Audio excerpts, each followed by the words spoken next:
What's up, everybody? Welcome to The Block, presented by Around the Block Sports Network. And we got a pretty good show for you guys today. Pretty simple. We're going to be talking a lot of football today. Obviously, the NFL just kicked off, and college football, obviously, already 3 weeks into its season. But we got a couple of headlines for you guys starting off. And the first one is got to take a look at it. Dak Prescott was injured in his season opener against the Tampa Bay Buccaneers. He injured his throwing hand, so it's a lot of concern going throughout Dallas at the moment. Happened in the second half of the opening game. Right now, lots of questions lead to surgery and most likely will happen. That being said, the Cowboys will have to look for a replacement, and it could be some people on their roster already, but obviously a lot of questions are pointing out to maybe a guy like Jimmy Garoppolo getting put into that type of situation. So also we've got some other good moves coming up here, and that's in our second topic, and that's Alabama. The Crimson Tide, number one ranked college football team, just held on barely to a victory against the unranked Texas Longhorns. And it was just an interesting game to watch, but obviously showing that Texas can keep a fight up with some of these top teams in the college football rankings. So they moved up a little bit, and we'll see Bama sliding down a little bit, but they got a ton of games ahead of them. But that's going to end it for our headlines right there, guys. So I'm going to do what we do best and bring in our best guys to talk about some hockey. So welcome in, Sam, everybody. Obviously, it's been a little bit since we've had our last episode. We took off due to the holiday. How you doing, buddy? Doing great. Excited to talk about hockey this week. Yeah, we got some really good headlines actually for hockey this time of year, which is awesome. So let's start off with the first one, and that's Evan Rodrigues.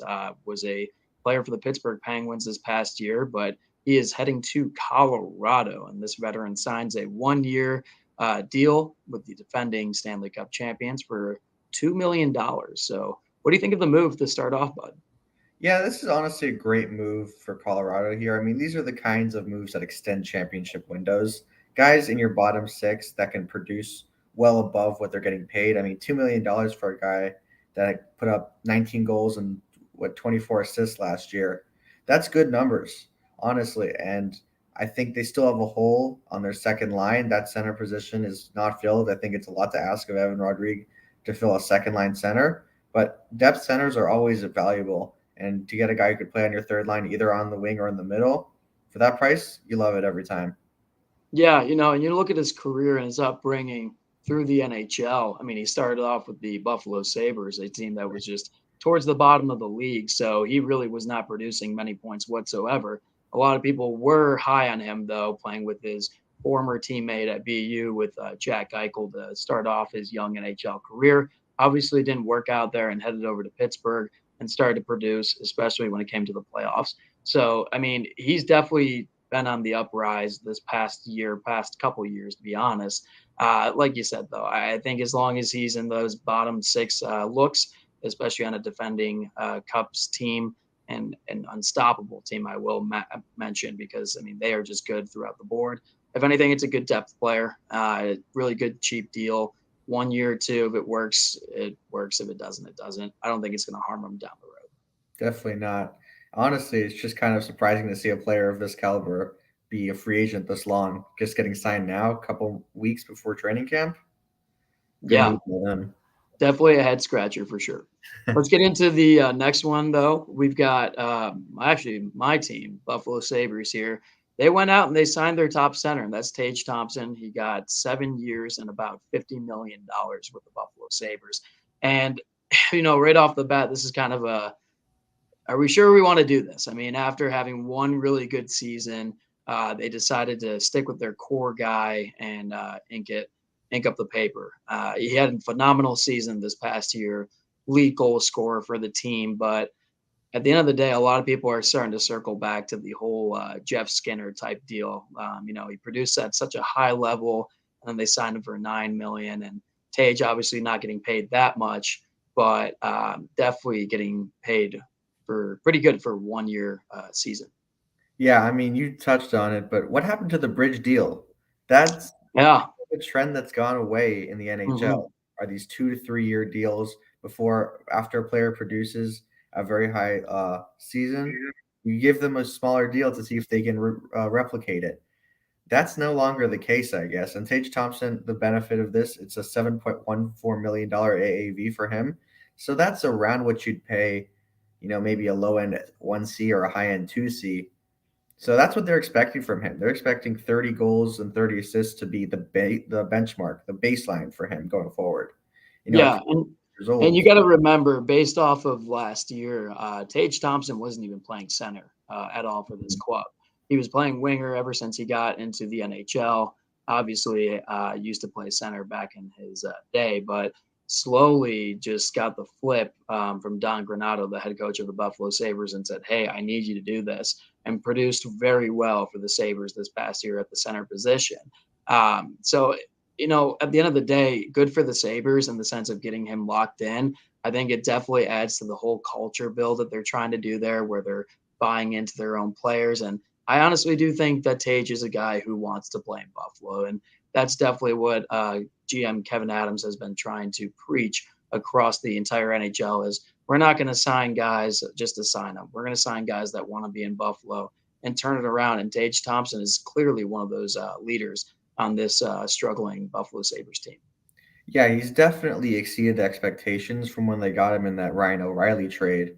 I think he was just more of a throw-in piece, but I think he's definitely become a better and more valuable player than either St. Louis or Buffalo kind of expected he could be.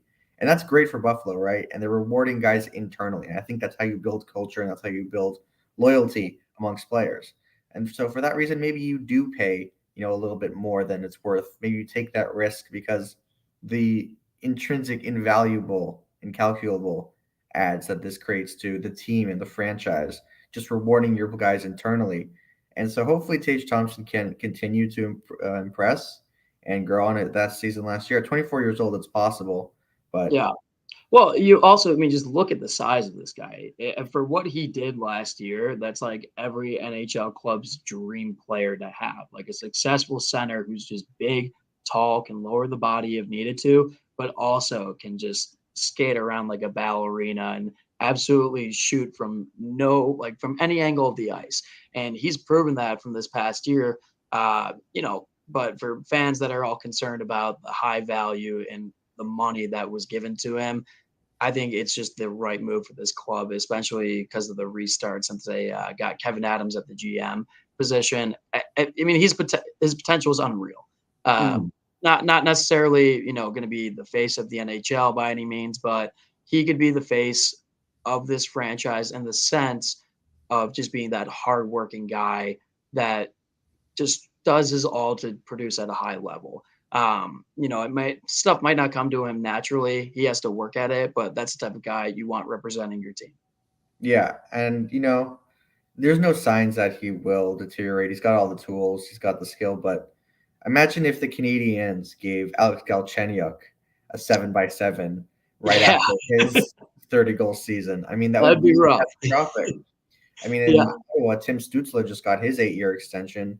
And these guys all look great, but some of them are going to end up being horrible contracts without a doubt. Yeah, and if I'm going to put my betting money on right now, I think Tage Thompson will prove that he is worth this deal. So that's some pretty solid, signings this late in the season or off season. But we're going to get into a fun little segment now for you guys.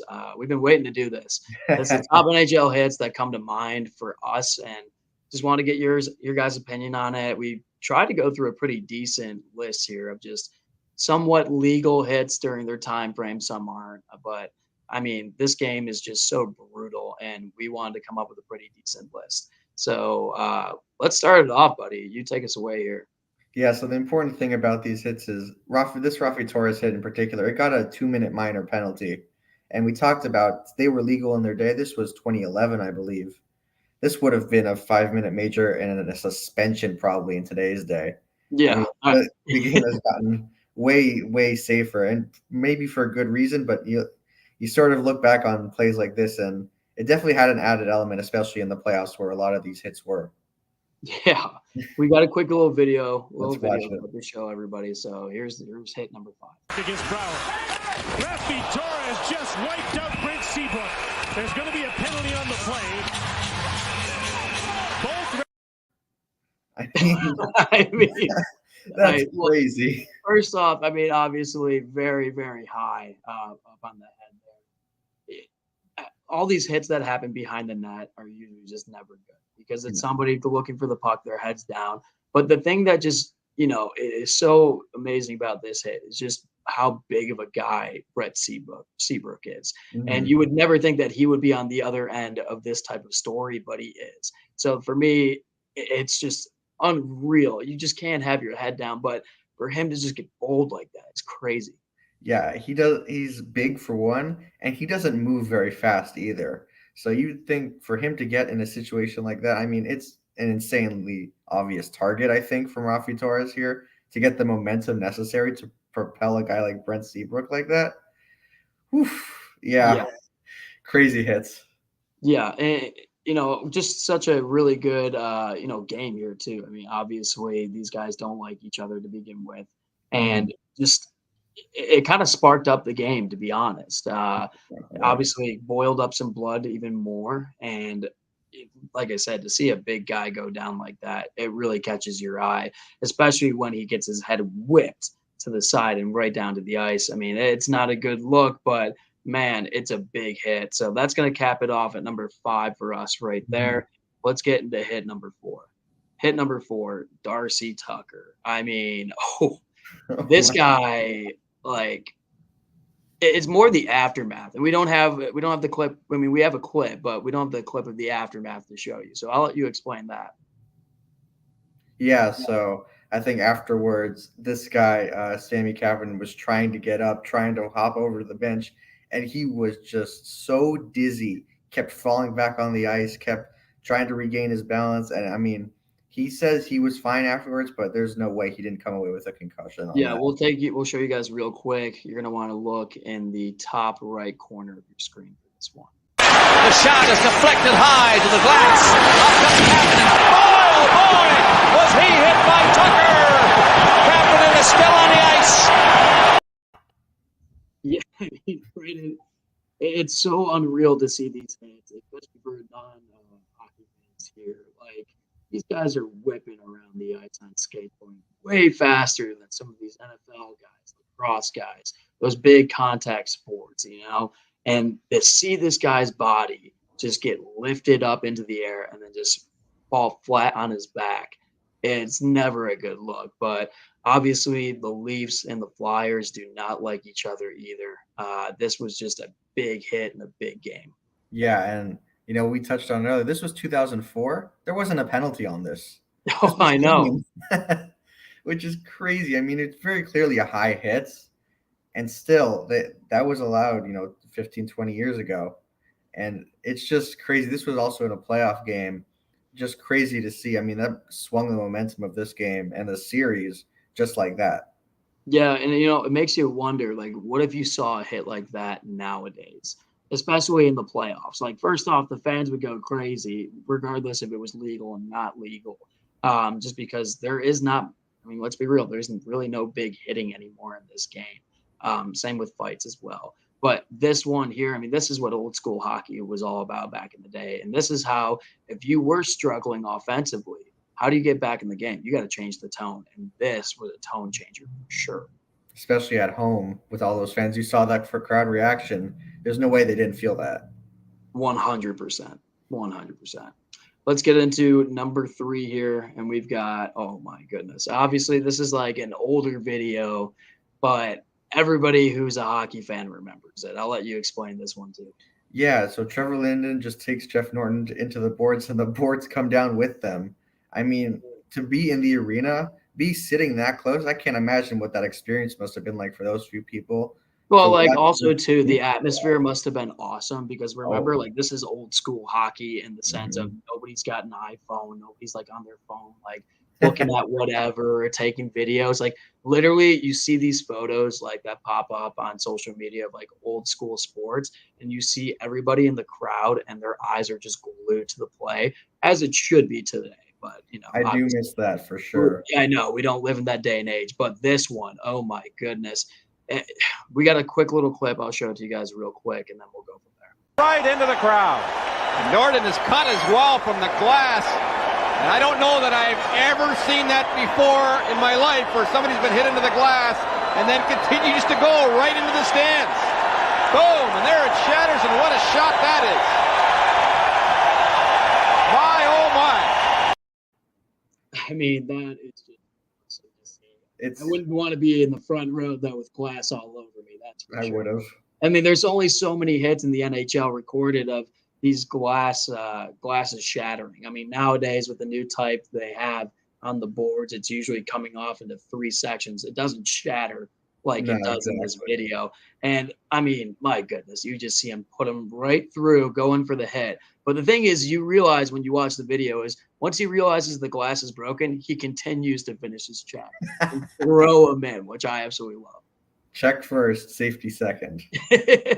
Yeah, 100%. Absolutely. I don't know. I think this is great old school videos to look at. I definitely think it's worth a top 5 position in here because it was one of the first glass hits, that stands out and it stays with people to this day. So that's why I put it at number 3 here.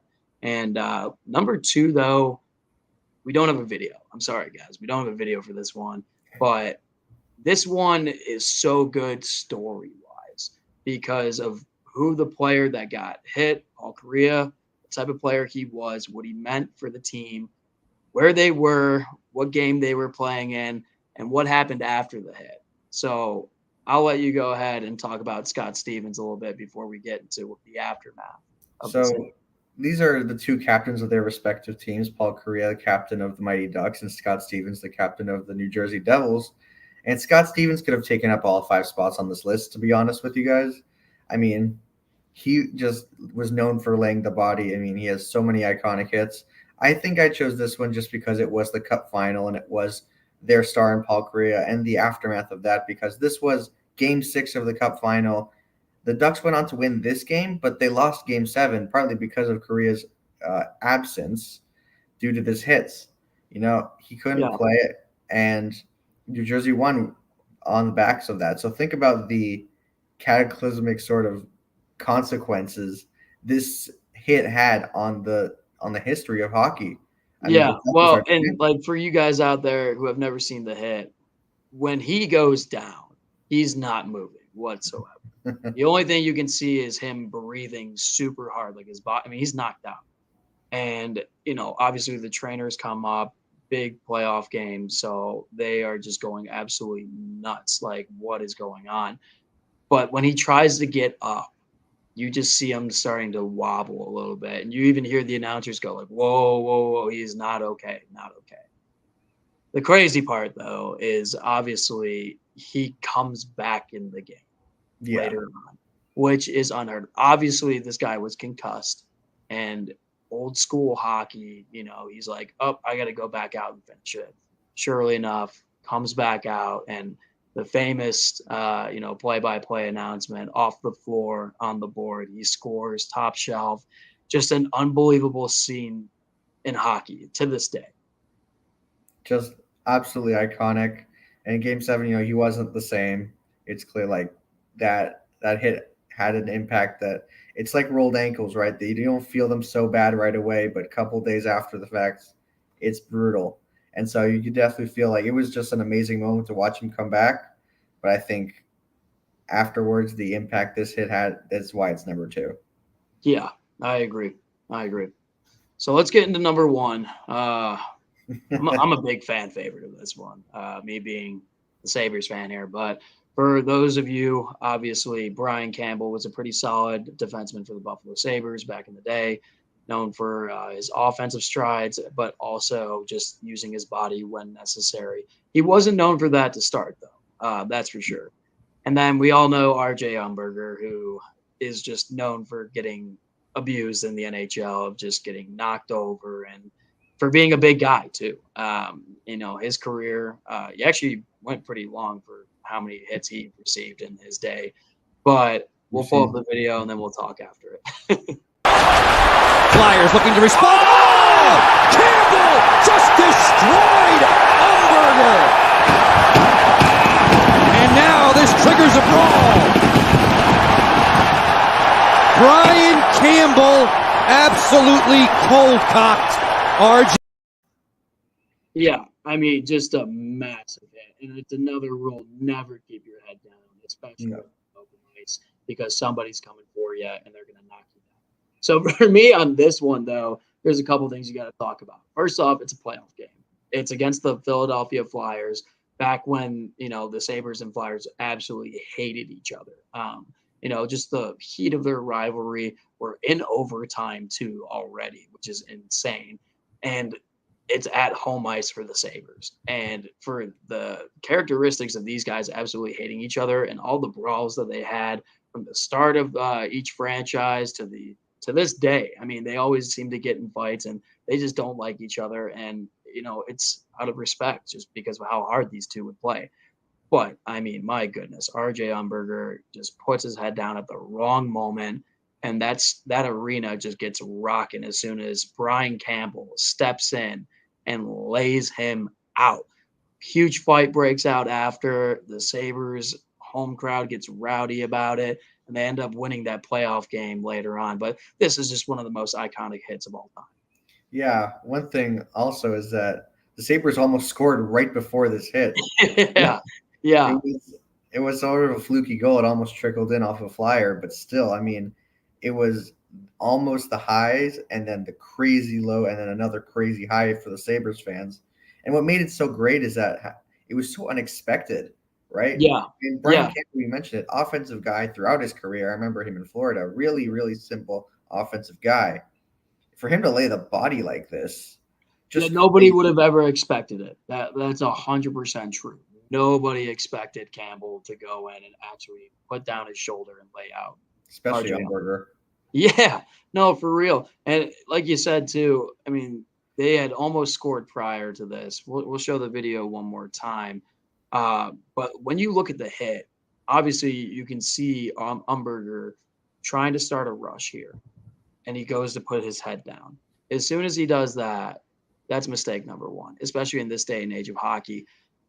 But it's more of Campbell finishing his check all the way through center ice, and you see Umberger come down and just whack his head right on the ice. Obviously concussed right away. Big hit. We'll watch it one more time. Flyers looking to respond. Oh! Campbell just destroyed Umberger. And now this triggers a brawl. It's like a UFC call, honestly. Seriously, and that's the thing about it is like back in the day, some of these announcers were so good at making sure that they came to the the top of the top when it comes to making a memorable call in a memorable moment. So really good call there. That I think it definitely deserves to be number one though on this list, just for the scenario, the type of hit. It's number one in my book for sure. Absolutely. Alrighty, I think that's going to cover it for hockey. It was real nice, short and sweet today. And you're only joining us for hockey today. We're not going to have you on for football, but thank you for coming in and doing this. I can't wait for next week. Hopefully we get some more news in the NHL. We can keep some, steady segments going. Absolutely. See you next week. Right. We'll see you next week, Sam. All right, guys. So we're going to go into our football segment. And, we got a really big, long one. So I'm going to just throw in the boys here. We've got Tim returning and we've got Ben. Boys, we've been off for a week. So how we feeling? Our teams are 1-0, so we're doing better than most people in the NFL world right now. But it's back and it's ready for week 2 almost. They're already, but ball is in fact back. You want to know how I already know it's back? Because we already have a crappy primetime game going on in a little bit. I mean, come on. You got to get it all set up and ready for week 1. You got to have the return of Russell Wilson. Let's ride, baby. Let's ride. But that being said, let's get into it right away here, guys. Some solid moves going on in the NFL and, lots of games this past week, opening weekend here. And if there's anything we know about the NFL, there's one thing and one thing only, and that's the witching hour. Coming back into our favorite thing to check out, and we've got really close games over the board this past weekend. So I figure we go through one at a time, and we'll talk about a game that we just had to watch till the end to see how it happens. Now I'll start us off here, and let's get into it. My pick, the Saints versus the Falcons. I'll give a quick spiel. I'll let you guys respond to it, and we'll go on to the next one. For me, I mean, anytime you got Jameis Winston coming in, leading a final drive comeback, I think it's amazing. You're going to get an awesome type of interview at the end of it, which we did. But a lot of things to point out here. Number one is Michael Thomas, in my opinion. I mean, obviously, we didn't know what type of player he was going to be coming back from injury, and to me, the first half just was not good. He really I don't think he got a single target, in my opinion, if I recall. But it came down to crunch time. Atlanta had them throughout the entire game. I really do like the game of Marcus Mariota and that Falcons team. I really do think they took the Saints by surprise, especially for being down in in Atlanta. But for me, like I was saying, it was Michael Thomas at the end here, and the connection that they had with Jameis Winston, just coming up when you needed a clutch and really just securing the bag coming through. Also, guys like Jarvis Landry making some good catches when you thought that he would get a couple more targets throughout the game. That came in clutch. So it seems like they have the players, and obviously week one, you're really never ready on offense. So for me, I think this was a great game to watch. Obviously, it came down to a kick and stuff. Didn't work out, but the Saints came and held on, and especially in the last minute, I thought it was really good. Yeah, this was one that I'm actually going to say, though, I was kind of disappointed to not be able to see that kick at the last second because they got blocked. And because it was a 63-yarder, I believe. I think it was about 60. I think it was 60 yards. I could be wrong. It was in the 60s. Either way. Let me put it this way. It was a day for NFL kickers, too. So, yeah, I definitely would have liked to see where that one would have went. Yeah, and if I would have been an end it would have been one of those Justin Tucker, how he did it 64 yards to make it to win it, and it would have topped off just a great game. Oh, 100%. So what do you guys think of this pick real quick, guys? Any little mentions you think that I missed out on this game? Falcons blew another lead. They did. I think it was a 16-point lead. 16 points with, I believe, how much time left? We had about 3 minutes or 4 minutes. I believe it was. Yeah, I think it was around there. Something like that. I know James had 200 yards in just the last 12 minutes of the game.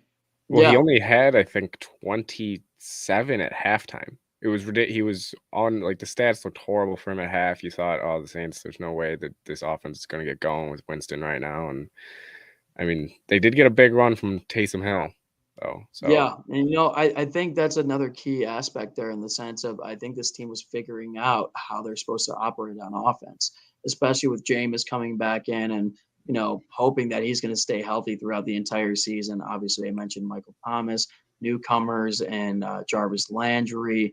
And, just trying to fit the pieces out, but also, too, their defense. They had to figure out a system and get used to playing with each other, obviously adding in Tyrann Mathieu there as well. So I think it was a really good comeback win for the Saints. I don't give too much blame to Atlanta to start. Yeah. All right, so we're going to go me, Tim, then Ben. So we'll get over to Tim's pick here. Go ahead. You got the 49ers and Bears. The game that produced the most awesome picture of the weekend with Justin Fields sliding at Soldier Field. But I messed that one up. in all seriousness, please move out of Soldier Field. Professional athletes should not be subjected to playing on this type of surface. Very fortunately, I don't think there were any major injuries coming out of this game. But I know the kickers couldn't even plant their legs. It was ugly. I think both quarterbacks were under 100 passing yards heading into the fourth quarter. It was a hideous game, right? But to me, what stood out of this game was, everyone really was down on Justin Fields coming into the year because of last year. But, I mean, he came in midway through the season. The offensive line wasn't very good. The receiving core wasn't very good. I mean, if we all think Matt Nagy's this horrible coach and this horrible play caller, how much of this can we put on Justin Fields? Well, he came out in crappy conditions, still behind a bad offensive line, and still not throwing to anybody of note, Darnell Mooney had one catch because they really just couldn't throw the ball. But he made some unbelievable plays, especially with his legs. And I mean, you look at him, yeah, he's like 6'4", 240. He's got a rocket arm. He can really move. I think that play he made going to his left, throwing it back across the field to Dante Pettis, I believe that's the one that it was their first points of the game. And to me, this was not a coming out party for Justin Fields because I'm not going to call 180 something yards a coming out party, but just the plays he was able to make, throwing to guys that nobody wanted, right? Like Dante Pettis was drafted by the 49ers and they didn't want him. And neither did the Giants. And like, we know how bad the Giants are and have been for the last 5-6 years. This is a team that's kind of held together with duct tape. They're kind of in a weird phase. But when you have a special guy like this, a special talent at quarterback, you can win games you're not supposed to. And the weather did obviously contribute to how bad San Francisco looked on offense for 3 quarters.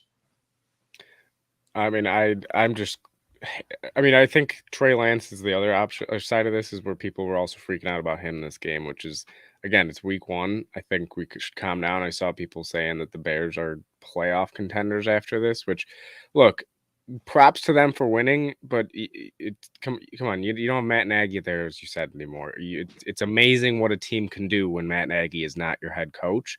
And even in horrible weather, in a really just kind of ugly first 3 quarters, then the last quarter, they started getting going and they ended up pulling out the victory. So, I mean, it's definitely a little bit of a panic sign for the Niners, but again, it's bad weather. It's week 1, so I wouldn't fully panic yet if I'm them. I know I heard people saying, bring Jimmy G back in. When's he coming back? It's 1 week, guys. It's George last Kittle year also didn't play. Yeah, and last year, young quarterback. He's played 4 games in the last 2.5 calendar years. I mean, it's going to take him a while to look like the Trey Lance you drafted. And it's an unfortunate circumstance that he went a whole season without playing football. Well, it's also people got to remember though, like the Bills lost week 1 last year.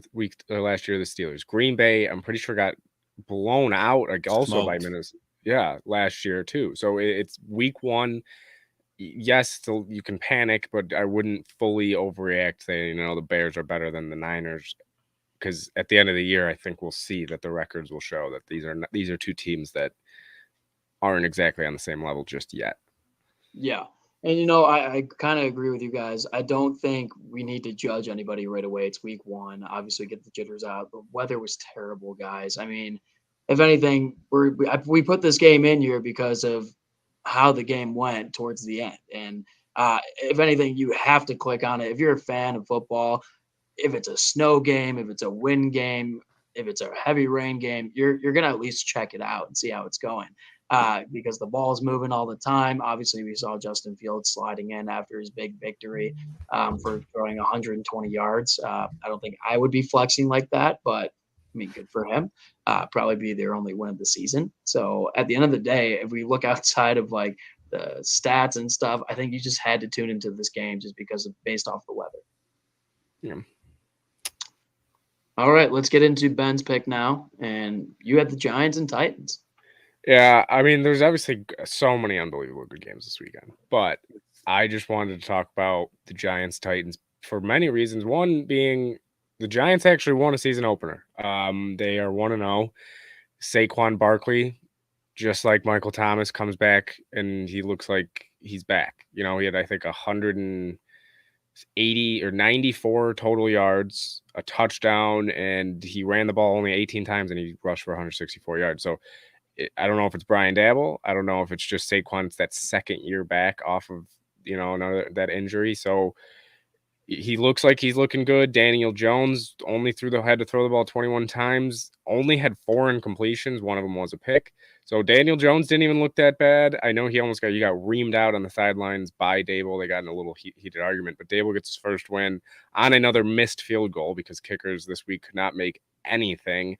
But I also think it says a lot about the Titans. Their passing game, when Tannehill didn't look horrible, don't get me wrong, but it just didn't really look that great to me. It's a little bit of a concern. Derrick Henry, obviously, he still was doing Derrick Henry things. He only rushed for 82 yards, but if you're only going to give him the ball up the middle, which is what I saw a lot of, it's what you're going to get, especially with a not that great of an O-line in my opinion.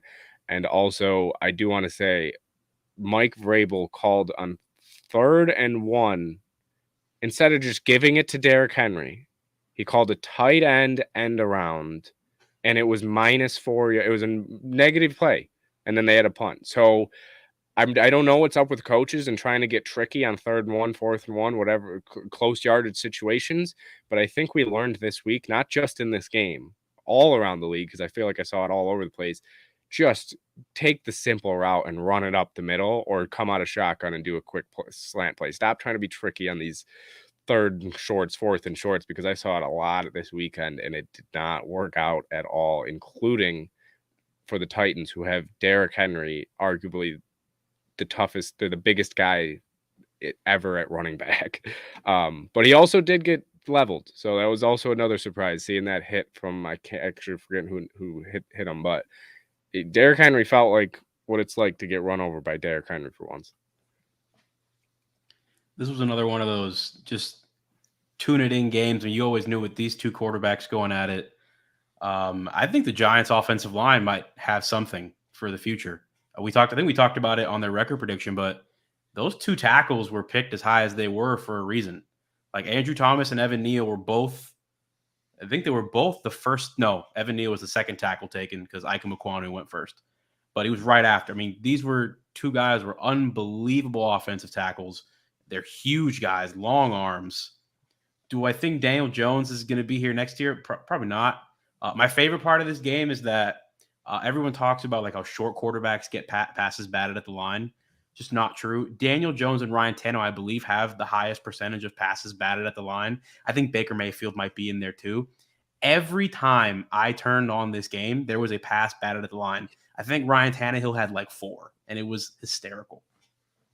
Yeah, I saw those as well. They were definitely coming at the, most clutch times too, because the Giants. I think Tannehill had 2 on that last drive. Yeah, well, you got to look at it right now. The Giants were hoping that they were going to end up not even getting into the red zone and having an attempt by the Titans for a game-winning field goal. So they were already nervous to start. So that helped them to begin with. And this game, for me, it just meant so much for both teams in the sense of the Titans, if they're looking to be successful and get into the playoffs with an older quarterback and Ryan Tannehill, and they want to start winning after all these trades and accusations that they've had over the past offseason, they needed this win. They need to start off hot in this season, especially. But for the Giants too, I mean, I'll get to it a little bit later on here. It's a new head coach in Brian Daboll. And I think anytime you really have a game to start off and it's a big test for you, especially for where you're supposed to be at through the eyes of the media, I think it's a huge win for him. It definitely one of excitement. The turnovers late in the game, and obviously seeing Saquon return to himself is huge. So I think this is a really good valid pick. Ben, I know you put in the private chat here, we're missing one game. So tell us about it. Well, I did think, because I thought Shane unfortunately couldn't make it on tonight, but I thought because he's a Steelers fan, so I thought he would bring it up and talk about it, but unfortunately he can't hop on. But we got to talk about that Steelers-Browns game for at least a second. It was probably the craziest game I've ever witnessed in my life. Like, those are the type of games that, like, you live for as a fan. Like, if you're one of those teams, if you're a fan of one of those teams, you hate it. But as a football fan, I was about to say, I hope you weren't going in that direction of being, if you're a fan of both teams, you live for these games, because I definitely would not. No, not as a fan, but as a football fan, I was loving it. I thought it was hilarious. I thought it was awesome. You saw, first of all, I don't know how the Bengals were in that game with 5 turnovers from Joe Burrow.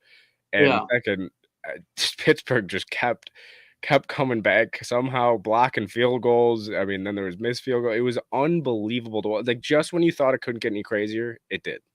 Here's the thing. I'll admit this. I got annoyed with it after like the first 2 drives of each team in overtime, because, I mean, in my opinion, guys, the Steelers are pretty damn good.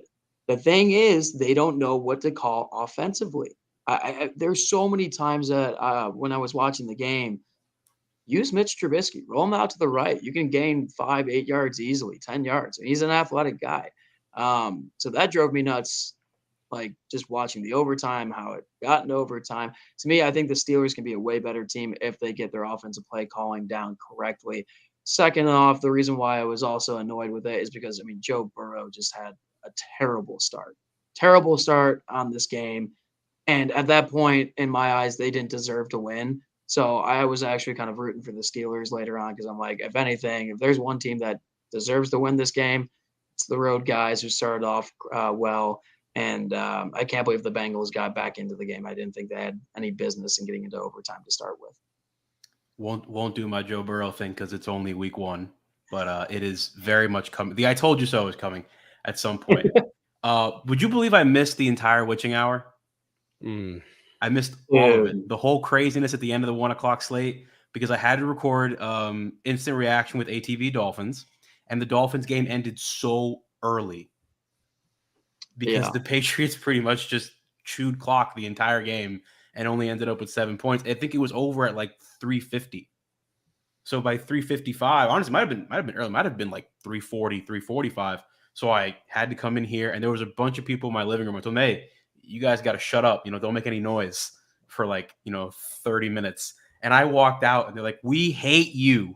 We had to be quiet for the whole Steelers thing, the whole Saints thing, everything. They just had to sit there in silence. They go, this is the hardest thing you ever asked us to do. Well, I'll say this: the worst thing that happened to me was this weekend. That Falcons kick, the kick had gotten blocked, and that's when I don't know if you guys saw red zone was kind of skipping back and forth throughout the day, like it was just not staying. And as soon as it got blocked, it switched to third quarter in the middle of the Patriots Dolphins game. I was like, what's going on here? So I did miss that. Didn't know what happened. I just kind of guessed that the game was over, but. Oh man, that it really was week 1 because week 1 had a lot of different things, man. Had pretty much anything you could think of, and that Browns game was I think the craziest game out of the weekend. And Matt, you were right. Not the Browns, the Steelers. Sorry, Steelers deserved to win that game. The Bengals did not deserve to win that game at all. Yeah. Well, I mean, I'm happy that football's back, and we're going to be talking about a lot of football each and every week. So let's continue the conversation because there was a game that was kind of just taken out of proportion pretty early on, and we might have some trouble up in Green Bay, guys. Obviously, Aaron Rodgers, a lot of statements beforehand, just in the offseason, just talking about how he loves just running this division. And then the comments come out in training camp where he's not on pace with his wide receivers or his wide receivers aren't on pace with him. And I mean, my goodness, Minnesota just came out and they were dominant. And I mean, Aaron Rodgers did not look in sync with one single wide receiver. I think they targeted maybe at least 6-7 players throughout the entire game. Just could not find one guy to get in sync with. So do we have a problem in Green Bay? Do you think it'll get resolved, the issues that Rodgers has with his offensive weapons? I do. I'm sorry, but it's the back-to-back MVP. I know that, yes, you don't have Devontae Adams, but you're not going to go from being a back-to-back MVP to just being horrible all of a sudden, even though I do get you lost Devontae Adams. Here's last year's Aaron Rodgers stats week 1, by the way. 15 for 28, 133 yards, no touchdowns, 2 picks. This week, 22 for 34, 195, 0 touchdowns, and 1 pick. So he actually did better this opener than last year's.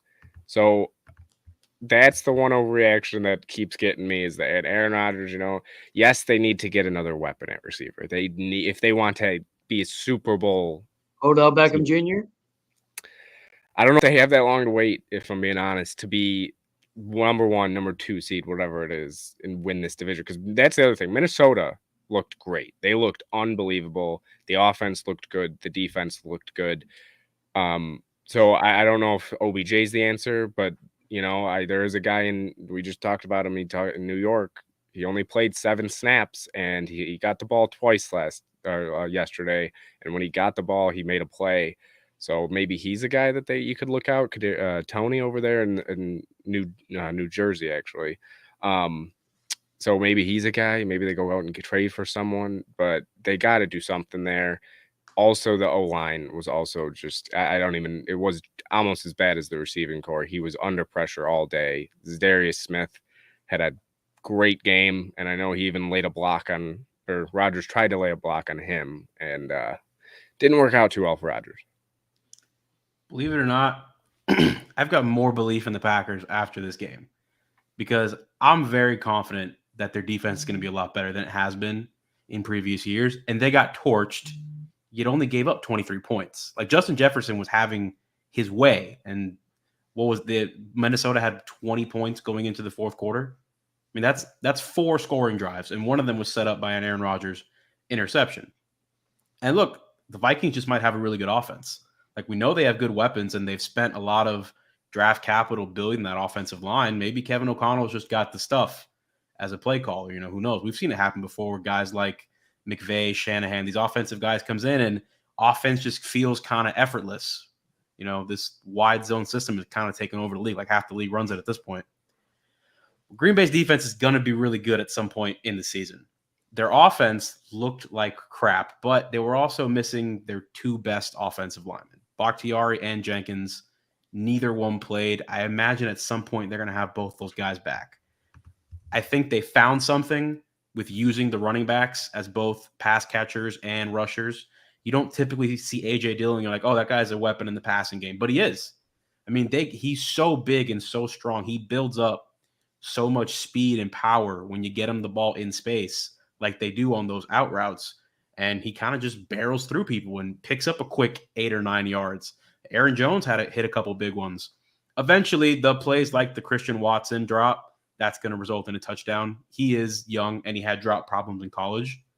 So did Devontae Adams at Fresno State and early on in his career. I just don't think they have a difference maker that Aaron Rodgers can throw to. Their difference maker is Aaron Rodgers. Like, he changes the game completely. They decided to go by committee in every room. Running back, they've got 2 of them.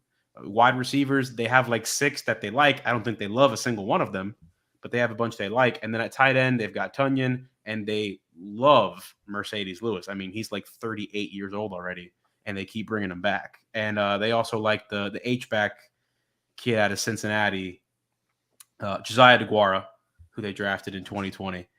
I think I said this during the record prediction. They're just such a regular season team.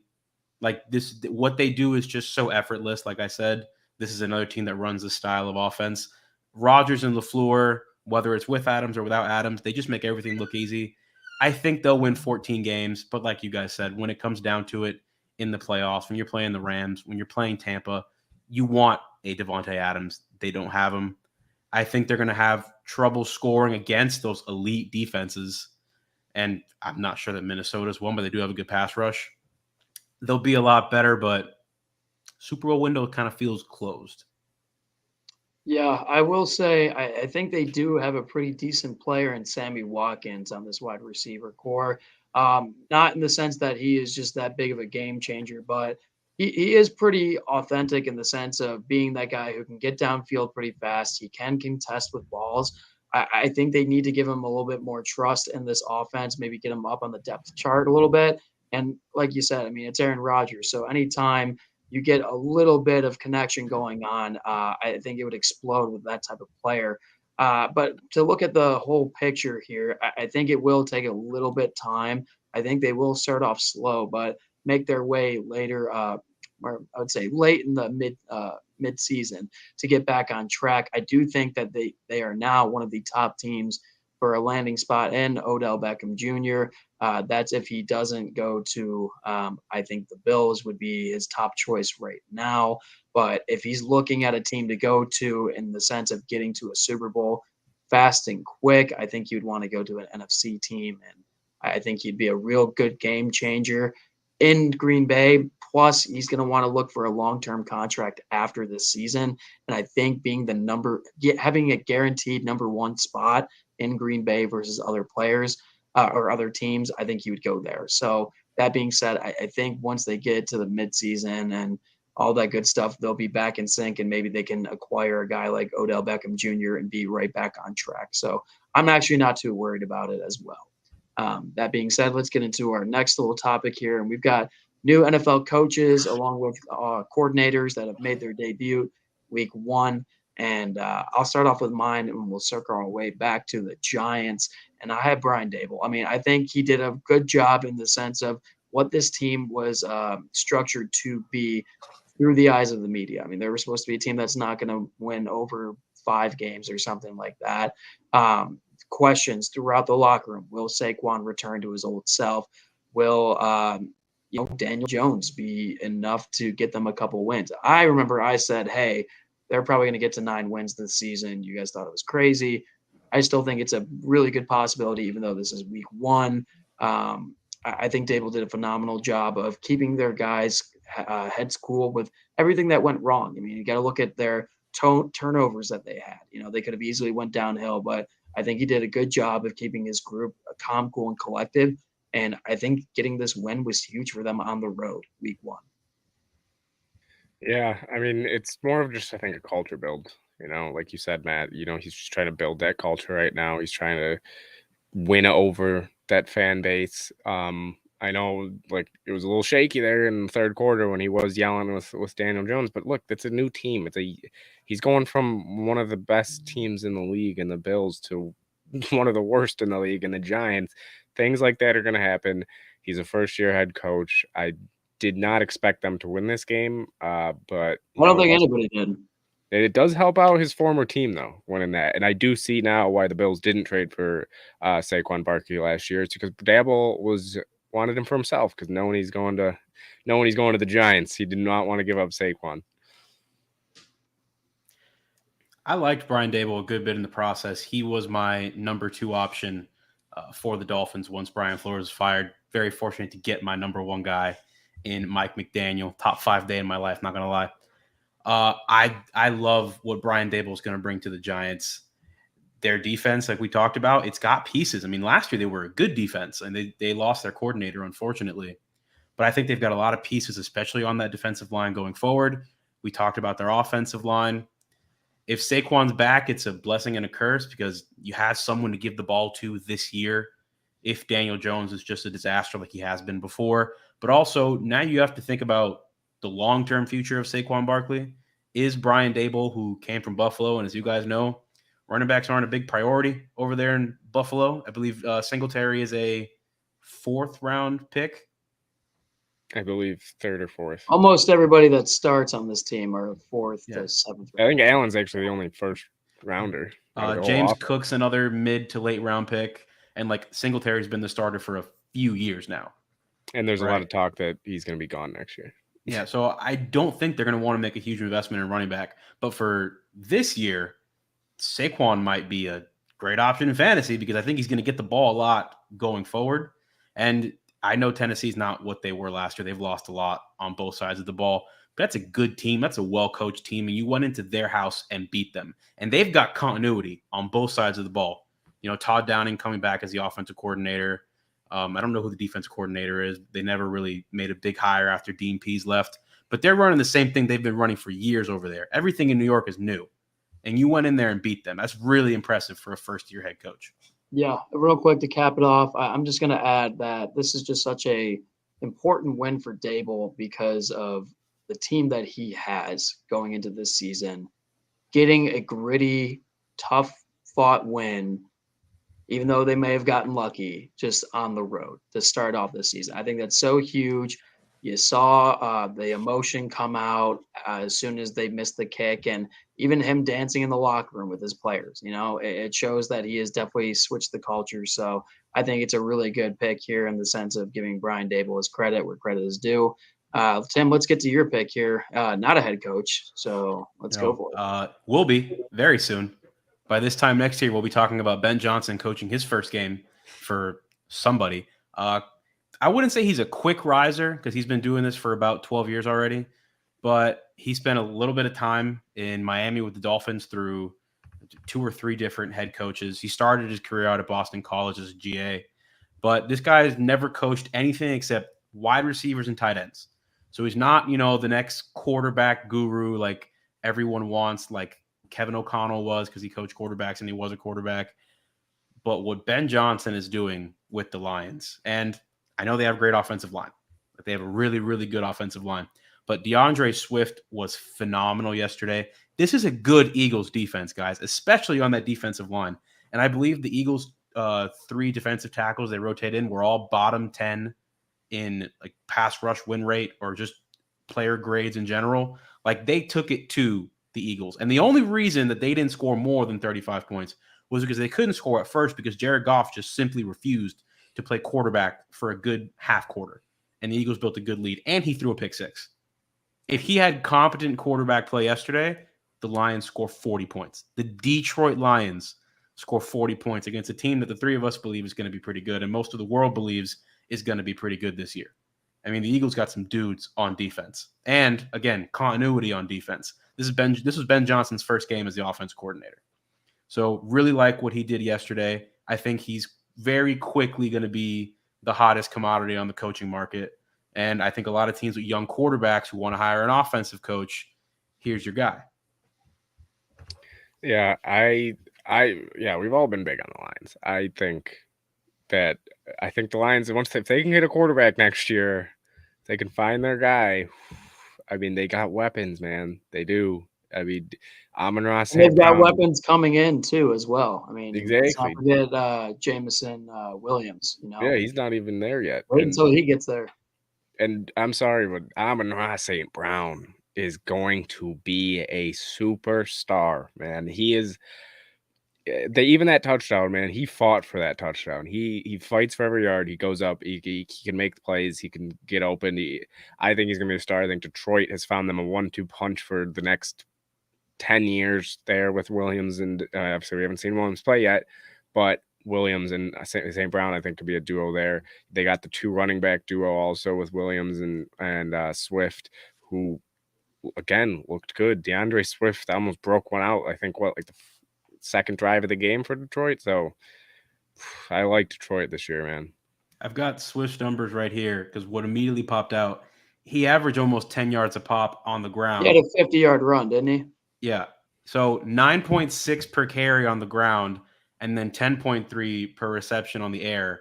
I think he had 190 all-purpose yards yesterday.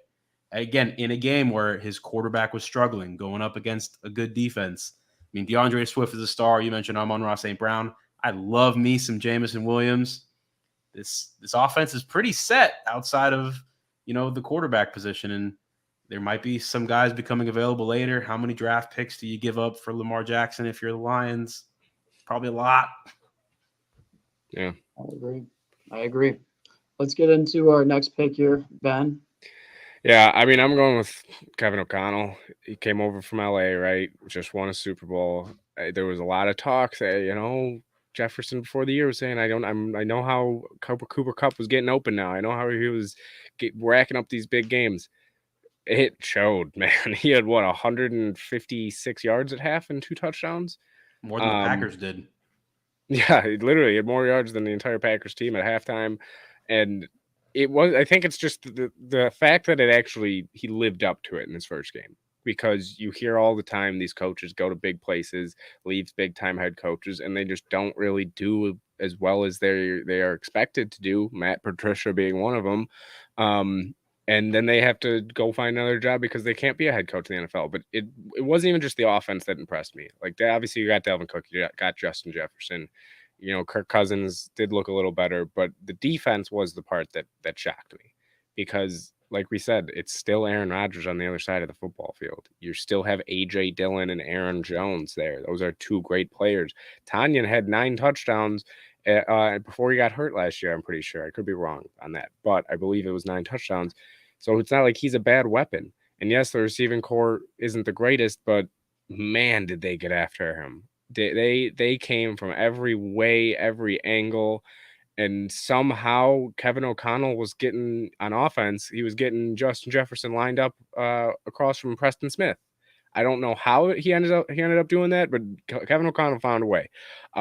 So I think this was I said it was a brilliant hire before the season, but I really now think the Vikings can make some noise, especially in a weak NFC.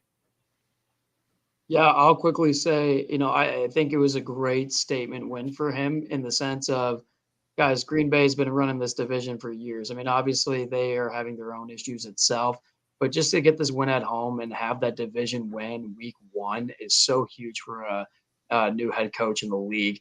But going back to it, also, I think their defense played phenomenal. We can say it and argue it as much as we want that Rodgers didn't have the game that he usually, does each and every week.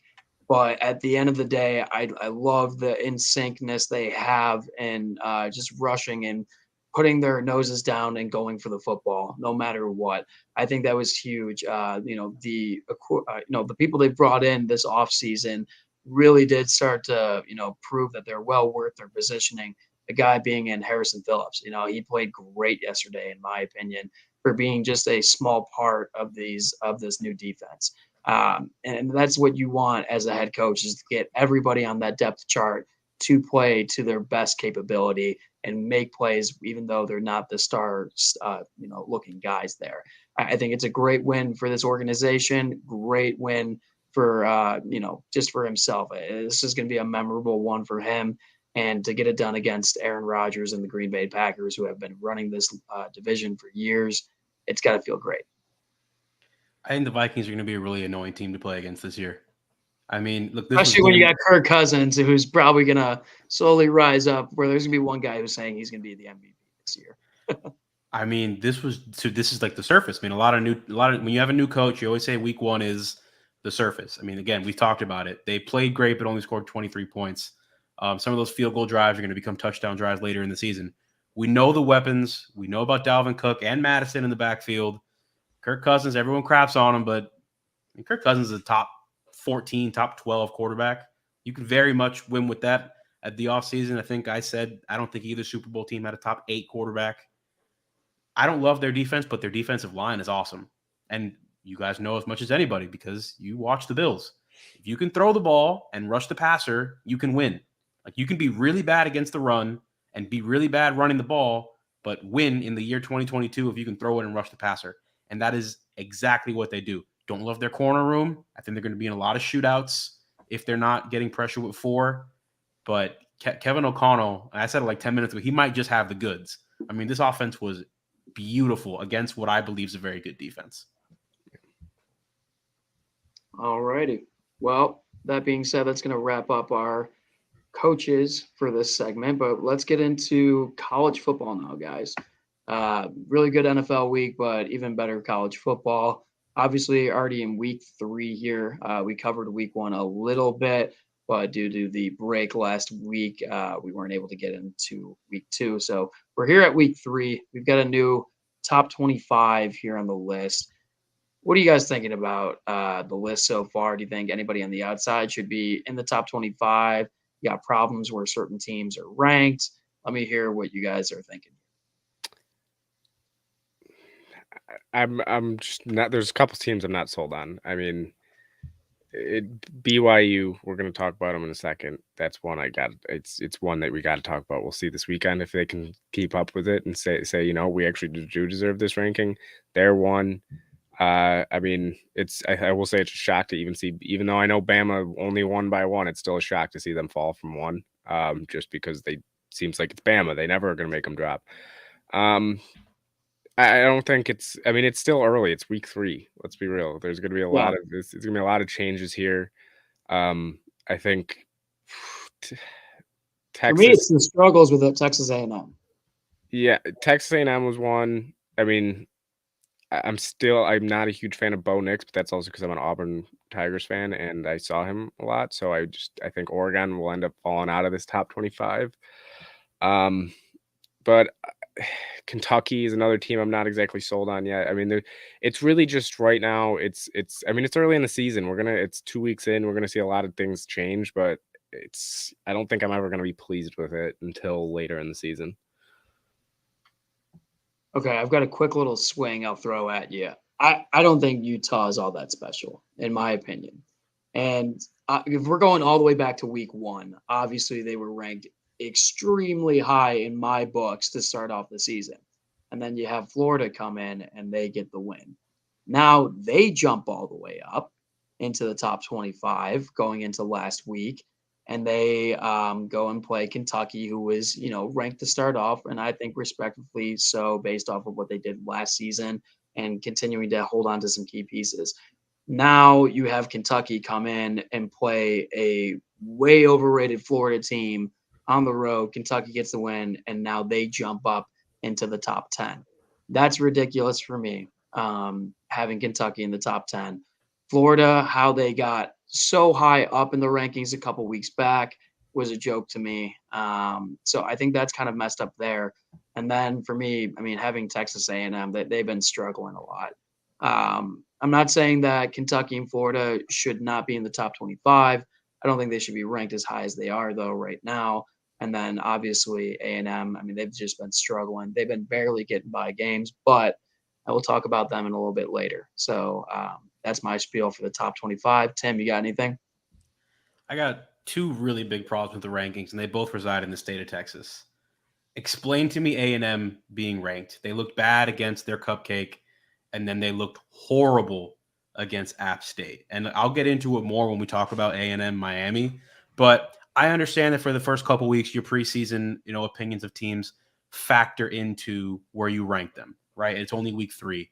But there's no justification for saying Texas A&M is a top 25 team unless you go by the notion that they have a top 25 roster, which, I mean, how many times can you do that?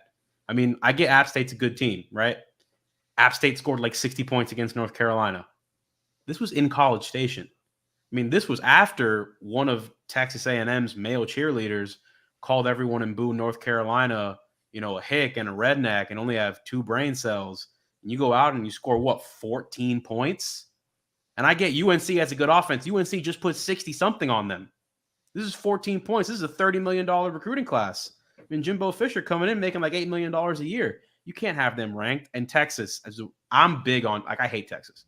I'm not gonna cap. I hate the Longhorns. Horns down all day. I love this Texas team. I love this roster.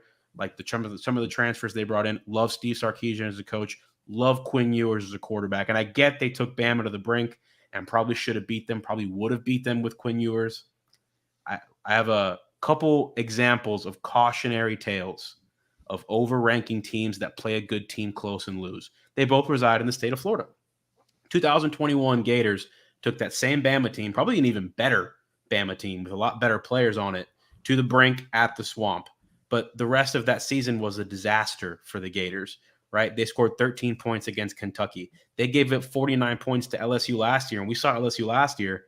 That was a bad football team. Like Coach O got fired 2 years after winning the national championship. That's how bad they were. They scored 7 points against Georgia. They gave up 40 to South Carolina. And I don't know if you guys remember, at one point, South Carolina had a GA playing quarterback because he had a year of eligibility. Remember Zeb Nolan? I know it was a long time ago, but that's what was happening at South Carolina. They scored 40 on Florida. They gave up 52 points to Samford. And I believe Samford was shut out yesterday by another FBS opponent, if I remember correctly. I think it was Georgia. Samford scored 0 points. They scored 52 on the Florida Gators, right? But everyone thought that Florida team was legit because they hung to Bama. Another example, my Florida State Seminoles, Go Noles, hung with Notre Dame, should have beat Notre Dame week 1 at Doak Campbell. What happened the next week, gentlemen? They lost to FCS Jacksonville State. What happened the week after that? They go to Wake Forest. Granted, a very good team and a very good offense. They got smoked. It was 35-14. I watched the game. It wasn't that close. It could have been 42-0 easily. After that, they play Louisville at Doak Campbell at home again. They were 3-point underdogs at home to Louisville. That's how bad that team was. They were getting smoked again. They made it close in garbage time. Hanging with a tough team is impressive, right? Losing by 1 to Bama without your starting quarterback is very impressive. But I think they're getting overranked because of it. Another team that I don't think should be ranked is Penn State. Look, just put the freshmen in, please. Fair enough, boys. Fair enough. Well, sorry to get on a little rant there. No, dude. I mean, I'm all for it, before. man. I'm all for it. Obviously, there's some teams that were on this top 25 to start the season. They're already out. And I think we're going to talk about a couple of those teams coming up here. So let's get into it. Obviously, week 2 was this past weekend and had some pretty good games going on. So we're going to talk about the more meaningful games. And in the sense of a team that was ranked, or maybe they weren't ranked, and what it means for their club going forward. I'll start us off with my Tennessee Volunteers. They had a pretty big statement game here. A lot of people are going to say, okay, Pitt had everybody injured on that team throughout the game. Their starting quarterback goes out. Their starting lineman go out. Tight end, all that stuff. They're like, oh, obviously Tennessee should have won. The thing for me is what it means for the Tennessee Volunteers and their second-year head coach, Josh Heupel.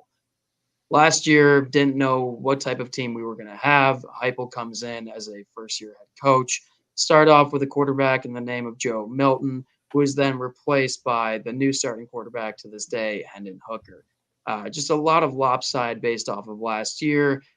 We're in some meaningful games, but could not ultimately finish the job. This game here, Pitt goes up pretty fast, 10-0. And anytime you're playing on the road, it's hard, especially a big environment like Pitt. Usually they have early in the season. By the end of the season, not so much.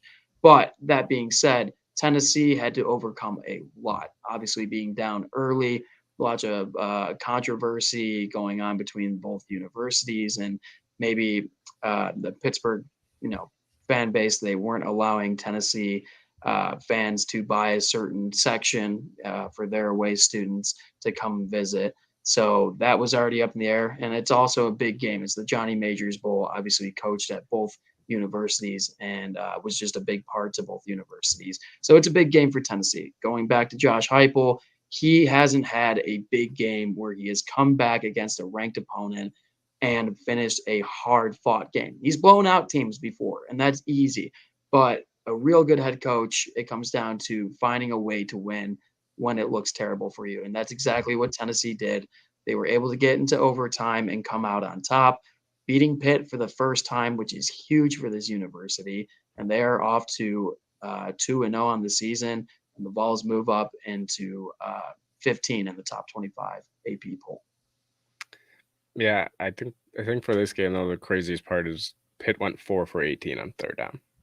That is on that right there. If even if they get 2 more of those, maybe the game's different. Maybe it doesn't go to overtime. True, it could very well have gone that way, but throughout this entire game, it was more the Tennessee defense coming up and stepping up. The reason why the starting quarterback for Pitt went out is because to start off the game, Tennessee had hit that quarterback 9 times in the first half, put him on the ground, but the ball was getting off. So automatically, that's a defense's worst nightmare, is to be hitting a quarterback and not having it go your way. They're still throwing it down the field, getting yards, scoring touchdowns, whatever it may be. The fact that they were able to put that much pressure on for the guy to not come back out in the second half is huge. And then that showed to continue for more offensive players on Pitt. Tennessee's defense just threw their bodies down, showing that they were a big, tough opponent. So for me, I think it's a big win for Josh Heupel in this new day and age of Tennessee Volunteer football. So I think it's a really good win. Anytime you can go beat a top 20 team on the road in college football, I think it's a good win for your program. I think this is a really big win for Josh Heupel. I mean, he wasn't handed the easiest job in the world when he got to Tennessee, and this has been a pretty quick turnaround. I mean, if I would have told you 2 years ago, Tennessee's ranked and they just beat a team ranked higher than them on the road in week 2, you would have told me I was crazy. I mean, I think Tennessee, not even jokingly, they might be the second best team in the SEC East, right? We know Georgia's number 1. Am I super confident today that Florida's better than Tennessee after what I saw against Kentucky? No. I think Tennessee's got a real shot to, have a really good year, maybe a 9-10 win season for them, which would be huge compared to where they were just not too long ago. Yeah, it's also really good in the sense of this is Josh Heupel trying to win right now so he can keep his recruits. He's got a very high recruiting class coming up, and the fact that he didn't bring in any of these guys at all besides Hendon Hooker, who he got in the transfer portal. It's just such a big statement for what he can do and turn around in this football program. So I think it's a good win. Can't be too thrilled right now for where you're at because it's only week 2. but they're going to have some big games coming up down the road here. Obviously, when they get to play Florida, they get to play Kentucky, and it's honestly huge for Tennessee fans having those teams ranked right now. So when they get to playing, hopefully they're still ranked, and Tennessee can have the opportunity to stack on more wins with ranked teams. So Tim, you want to get on to your pick here? Yeah. Look, I hold no ill will to Jimbo Fisher for whatever happened at Florida State. The man wanted to get paid. My school cannot pay the man the way that school can pay the man. You do what you got to do, right? And they also don't have the NIL, resources that Texas A&M does. Texas A&M got money, my friends. All right, do what you want to do, but let's not gloss over the fact that Jimbo Fisher might just be a little bit overrated as a head coach, and more importantly, as a play caller. Right? So Jimbo picks the quarterback, right? Brought in Max Johnson in the transfer portal, yet Haynes King is still starting. Well, they can't score. Jimbo brings in all the recruits. They can't score. Jimbo calls the plays, and they can't score. I mean, there's a common denominator here. It's Jimbo Fisher. I'm going to read a stat from Brendan Sinone, who's a great writer for Knowles 247, who does, in fact, have a great time with Jimbo Fisher being a little bit of a disappointment at A&M. The last 1,000-yard receiver for Jimbo Fisher was Rashad Green in 2014. And by the way, Rashad Green had Jameis Winston playing quarterback, number 1 overall pick, Heisman Trophy winner. It's a lot easier to have a 1,000-yard receiver when Jameis is throwing the ball. He's produced a receiver with 800 yards in a season just once since he's been at Texas A&M, and he's already been there 5-6 years. The average yards per season among his leading wide receiver from 2018 to 2021, which means his guys, a lot less holdovers from the previous staff, 593.7. So less than 600 yards is the average leading receiver at Texas A&M. They're getting a bunch of great recruits at receiver, and they're producing nothing. They're not developing wide receivers. They have no type of explosivity on offense. He allocates a lot more scholarships to defense than he does to offense. Look at the 2022 recruiting class was insane. I believe they signed 3 of the top 10 defensive tackles in the 2022 recruiting class alone. And all this money, right? Jimbo makes I think he makes like $800,000 a game, something crazy like that, plus the $1.5 million they paid App State to come play them. They spent $2.3 million to lose at home to App State, right? And App State, they went crazy in Boone, North Carolina after the game. So much so that game day is going there next weekend, I believe. What is the ceiling with A&M now if they're not going to be able to pass the ball like a regular SEC team on offense? It's what we saw yesterday. They don't look like a top 25 team, and I don't believe they're a top 25 team. And they're talking about national title expectations. Changes have to come at A&M. I'm not saying fire Jimbo. I mean, I know they can because they can afford to pay whatever buyout he demands. But with Scott Frost being gone in Nebraska now, he all of a sudden becomes an option to be an offensive coordinator. Frost just hired to be the offensive coordinator at Nebraska, Mark Whipple. We saw Mark Whipple, what he did last year. Did anyone think that Kenny Pickett was going to be QB1 off the board before Mark Whipple got to Pitt? Not really. Did anyone think that Jordan Addison was going to be the Blitnikoff Award and get an, under the table NIL deal so big from USC that he leaves after being the Blitnikoff Award winner? No. There's 2 great options for Jimbo Fisher to hire a real offensive coordinator and hopefully, hit the transfer portal for receivers if you can't develop them. But look, Casey Thompson did not look very good last year as Texas's quarterback. He looks like a legitimate, Power 5 quarterback in Nebraska right now. They'd win more games if they could stop anybody, but I think the 3 of us can go out there and put 24 points on Nebraska. I think Jimbo has to hire an offensive coordinator. And if I was a big booster at Texas A&M, I'd be telling him to hire an offensive coordinator because this is embarrassing. Like App State's, they're a fine team. Like they're not terrible, but they hung with UNC not because of their defense. UNC hung 60 on them, as we just said. There's no reason for Texas A&M to not be scoring with the recruits they have and the money they have and the talent they have. 24, 27, 30 points against a team like App State. What we saw on Saturday was honestly one of the more embarrassing things that I've seen so far in the college football season. I have to say that was beautiful. That was beautiful. I could definitely tell you're a Florida State fan for sure because I got no ill will for Jimbo. When he left Florida State, I didn't even like Florida State. I wanted to go to Florida. They said no. All right, so here we are. Ben, go I ahead. mean, Go ahead, buddy. Sorry, I guys. think he nailed it. I mean, there's not really much more you can say there. I mean, yeah, there's really nothing you can say besides what you just said. You throw the ball 20 times. How many yards do you expect to get? Hopefully, at least 130. At least. No, they got 97. Yeah, it's all you need to say. You can look at the box score. You can rewatch the game. You can do anything you want, and exactly what Tim said. It's spot on. So I got nothing else besides just saying, Tim, you nailed it. And I got something to say, but I'll say it for a segment coming up here. So we'll get to your team here, I Ben. feel like I've been ranting a lot today. Sorry, guys. No, you're gonna love this in the next segment. But go ahead, Ben. Let's get to your pick. all right, I guess this is my little rant now. It's my time because for those who don't know, I'm a Notre Dame fan along with Auburn's my number one team. Don't get me wrong, Auburn's my number one team, but I have a lot of family that had gone to Notre Dame, so I do like Notre Dame. Can we stop with ranking them anywhere near the top 25 before season starts? Anywhere. I'm sick of it. We were ranked way too high to begin with, and they lose week 1, and they only move them down to 8. Okay, fine. Let's see what they got against who? Marshall? We are like when have we haven't last time I saw them win on it was a big game was on my TV during a movie. So Marshall comes in here and quite frankly makes their offense, Notre Dame, just on offense look unbelievably bad. They ran the ball 37 times. And again, that's another situation where you run the ball 37 times, right? You expect hopefully 150 yards, right? At least. Nope, didn't make it there. Didn't do anything. And it's just I'm sick of Notre Dame. People thought, oh, Brian Kelly's gone. Now we're actually going to have a team. No. Can we stop with the overranking of Notre Dame every year, every single beginning of the year? If they deserve to be in the top 25, make them earn it. Make them start outside, win a couple games first, then put them in.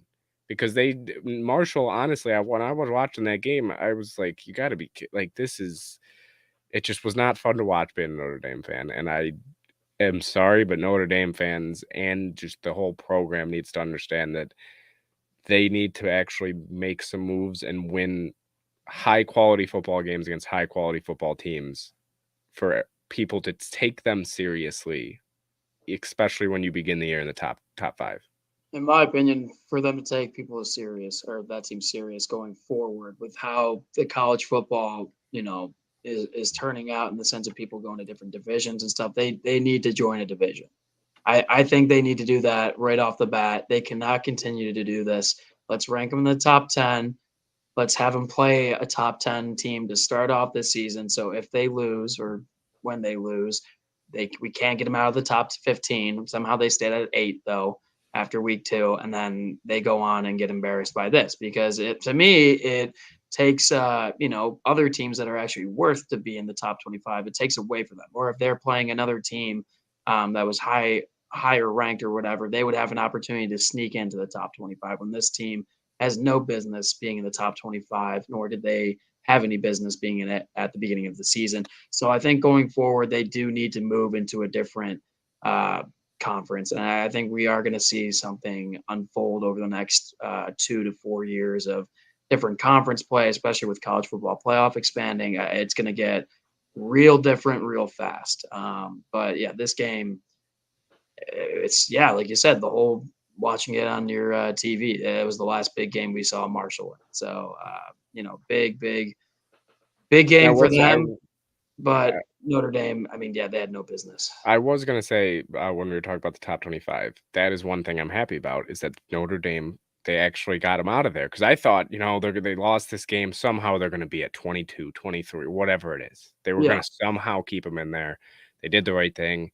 Notre Dame should not be in there until they can prove to even beat a decent. And out of no disrespect, because if you had Notre Dame and having them lose to Ohio State week 1, that's not a big deal for their season. It's you lost to top 5 Ohio State. To me, it's okay, you did well if you're unranked, especially starting the season. If anything, it does them better. So yeah, kind of a miss there for me. But Tim, you got anything on this? there's a reason Brian Kelly left Notre Dame. It's because he wanted to win a national championship. And in today's day and age in college football, you need athletes to win a national championship. And if you don't have athletes, you better have an unbelievable coaching staff. And look, I think Tommy Rees has a great future, but the guy's 30 and he's the offensive coordinator at Notre Dame. And he's been the offensive coordinator at Notre Dame since he was 29. And look, Indiana's not a great, recruiting ground. And I guess they're a national branch. I think they can go all over the country and poach kids. They did a great job with Kyle Hamilton, right? Kyle Hamilton's a freak athlete and they got him. And Jeremiah Usu-Koromoa is another great athlete and they were able to get him. But really offensively, tell me, when was the last time Notre Dame had any speed? Like, look at their best players on offense, right? There was the guy who got drafted by the Ravens in the middle rounds. I've already forgotten his name. He's already been cut from the Ravens. Again, big, tall, strong guy. Chase Claypool's been the best offensive weapon they've had in the last couple of years that hasn't been a tight end. Again, big, tall, strong guy. Where's the guy who can take the top off the defense without a 50-50 ball? Where's the guy who you can throw, that 10 to 12 to 15-yard route, and he can give you 15 to 20 more or even score on the end of it? Everything, and let's not even talk about quarterback play, right? This should be an unbelievable destination for quarterbacks to want to go because of their offensive line culture. Where are they? Where are the big quarterbacks? Why can't you sign one? It's not just Brian Kelly anymore. I don't see Marcus Freeman bringing in a big transfer quarterback even. Who was the best quarterback they had in the last 10 years? Everett Golson was talented. Like, there's a theme here. They don't have athletes and they don't have quarterbacks. It's very similar to what's going on in Michigan, except Michigan's strength program is ridiculous and they're producing some of the most insane athletes on defense. But their offense looks just like Michigan's. And what do we talk? Every year we talk about, what's Jim Harbaugh going to do differently at Michigan to score? I think Notre Dame's ceiling is forever going to be capped as the team who, when they have a nice light schedule, can go 11-1 or 12-0, sneak into the playoff when it used to be a 14 format, and that's changing eventually, and then get smoked by Alabama. Right? Remember Brian Kelly said we had the closest game that Alabama had all year? It was 17 points. He was bragging about getting beaten by 3 scores. Like, unless major changes come and they start investing in athleticism. You guys remember the LSU team that just destroyed everybody? The Joe Burrow team. Is Jamar Chase not an unbelievable athlete? Is Justin Jefferson not an unbelievable athlete? Clyde Edwards-Helaire, all these guys. The Alabama teams with Jalen Waddle and Devonta Smith and Jerry Jeudy and Henry Ruggs, who's one of the faster players we've ever seen coming out. They wrecked everybody. And they had offensive lines just as good as Notre Dame has. Like, the whole offensive line thing, it doesn't really matter anymore because everyone in the SEC has a great offensive line now.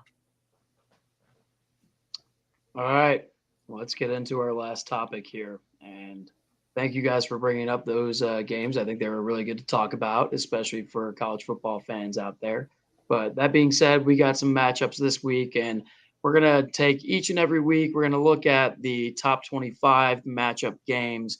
There's only 2 this week, and let's get into it right away. We've got Miami at Texas A&M. Number 13, Miami will take on number 24, previously number 6, I believe, Texas A&M starting week 1. So, obviously, let's go through the matchup here. Guys, tell me what you guys think is going to happen in this game, and we'll start off with Tim at the bottom. Pains me to say this, but Miami's got a really good thing going forward. Really, really does hurt me to say that. I do love Mario Cristobal, one of my people, Cuban from Miami. Can't get better than that. He's building, it's only been a couple months, and he's building a great program down there in Miami. There's rumors about them getting a stadium and everything. And I think they have the inverse of what A&M has. We just talked about A&M's problems with receivers. Miami's got a really good receiving core with Xavier Restrepo and all those guys down there. They've got a really nice running back room. Their problem for the last decade has been offensive line play. And all of a sudden, that offensive line looks pretty good. And then, the key to that offense is quarterback Tyler Van Dyke, tight end Will Mallory. I mean, those guys, it's a nightmare to play against those guys. And I think that's going to be the matchup of the game, the Texas A&M defense versus the Miami offense. The other side, the A&M offense or Miami defense, going to be kind of ugly football. Miami's got some really good guys on the defensive line and in the secondary, but they still got some issues tackling, which has been another problem for a decade. I think Miami wins the game, and then they'll probably be ranked in the top 10 next week based on the way the rankings have been going.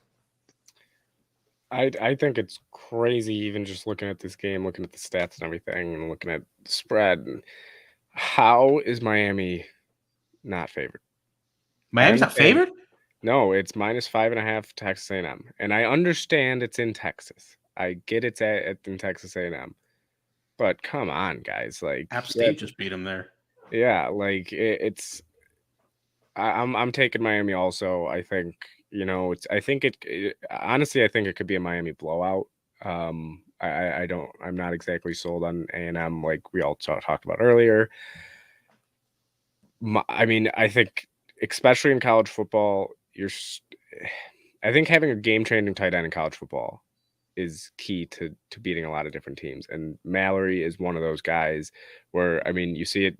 Alabama's done it for the past how long that they've gotten tight ends that, they may not produce in the NFL, but in college football, they produce. I think Mallory can be that difference maker in this game.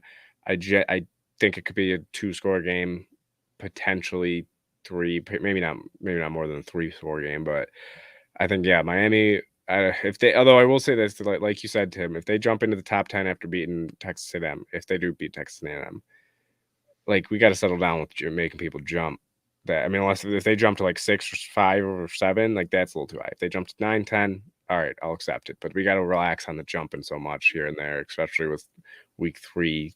We're in week 3 of the college football season. We got a few more weeks till things start ramping up. If they win this game, they're going to be in the top 10 for a long time. People are going to start talking playoff because their schedule, it's not a crazy schedule. Like they could realistically go 11-1 on the schedule, and I wouldn't even think it's a surprise. Yeah, I think this is a big game for Miami based on their schedule coming up, especially if they want to be successful and have a sniff of getting into the college football playoff. If I'm looking, though, at Texas A&M and their season, how it's unfolded so far, it's been terrible, right?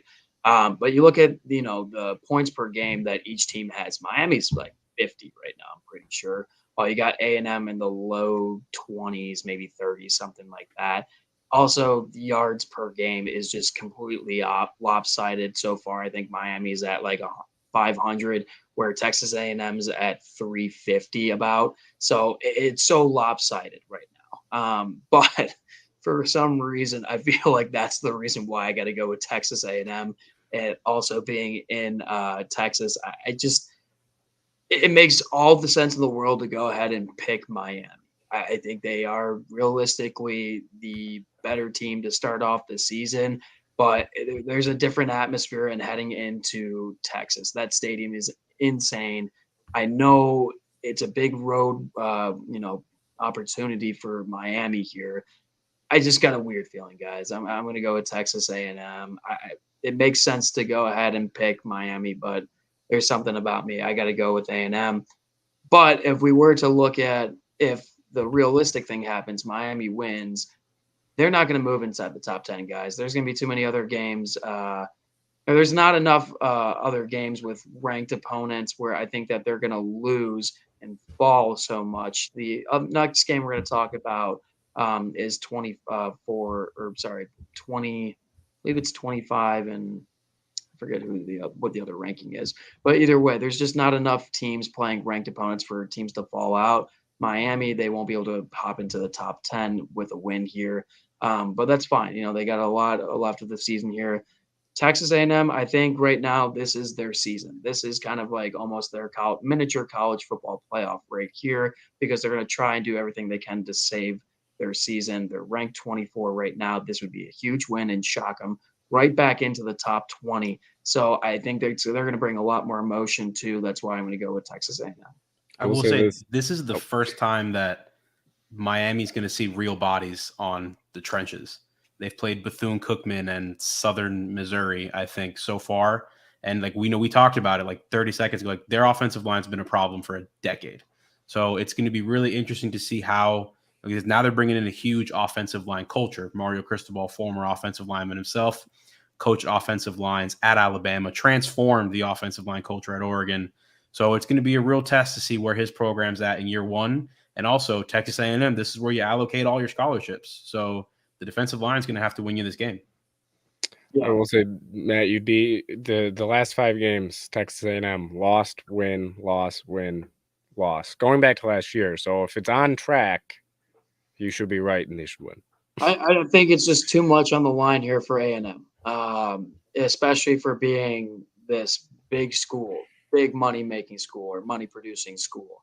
And, after Tim went on his little rant about Jimbo, I just feel like, it's going to come back. It's going to come back and bite them just a little bit.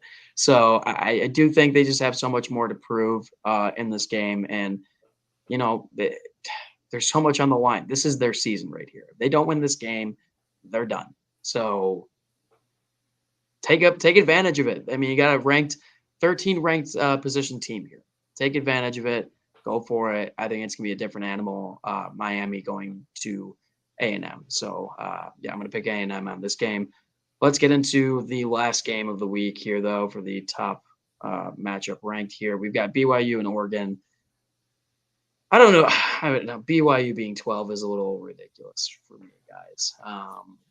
And once again, this is just a huge opportunity for Bo Nix and Oregon to get a top 15 win and stay in the top 25. I get it's early. This is what we go through. And then eventually we get pissed off later on in the season. We're like, oh, why didn't this team make it? Why didn't this team make it? Whatever. I'm actually going to go with BYU, though. I don't like Bo Nix's game at all. Even if they do have, I think, a better overall team. I think he'll have too many turnovers in this game going forward. So I'm going to take BYU for this game here, but I don't think they'll be inside the top 25 at the end of the season. I'm back and forth on this game. I really am, because on one side, I already talked about how, look, Bo Nix, not a huge fan of him. Don't really like the way he plays. But on the other side, I also talked about BYU and thinking they're a little too high. They're coming off a 2 overtime win. I never really like taking teams, at least after big time games where it's like a long game. And I know they got a week to recover. That's just something I don't really like, teams coming off of those big games like that, beating Baylor. But Oregon also has had a weird start to the year. I think this is going to be their first game where it could be close, because they got blown out by Georgia and then they went on to win 70-14 last week. So it's not like they've had a really, really close game yet. I think if it comes down to being a close game and Bo Nix needs to make a play, yeah, BYU's winning that game. Sorry, they are. But I just believe Oregon will get this. This could be one of their bigger wins of the season. It could be one of their only big wins of the season.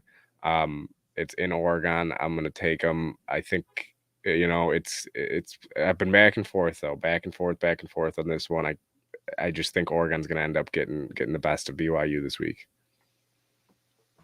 I'm back and forth on this game too. I think I'm going to go with Oregon. Very similar for the reason that I think Notre Dame is limited. BYU is another team. It's hard to get kids to go to BYU, especially the top tier guys, especially the top tier athletes. I legitimately think when Oregon's offense is on the field against BYU's defense, the best athlete on the field is Bo Nix. And I think he's going to use his legs a lot in this game. I don't think those linebackers at BYU can really keep up with him. But BYU's been really good under Kalani Sitake. Like, he's done a really good job at that program. And, everyone thought it was going to be a flash in the pan with Zach Wilson, but Jaron Hall kid can play too. Like, he's what are you saying BYU can't produce athletes? They produce dogs over there, dude. Good players, not going to lie. But dogs. They produce that, dogs. to me, the Oregon linebackers is going to be what determines this game. Big name guys, Noah Sewell, Justin Flo, the top 2 linebackers in their recruiting class when Mario Cristobal recruited them to Oregon. Dan Lanning, linebacker guy himself, at his core, back to his days with Alabama, with Memphis. Those guys are freak athletes too, especially Sewell, being able to move the way he does at that size. I mean, when he got there, he was like 270. He's an insane, just body. But BYU, they're older. I mean, they've got guys that are 23 years old. They have a huge offensive line. Like, those guys are big, which is a little bit concerning because, that Justin Flo guy, he's a really good athlete, but he's like 230 pounds.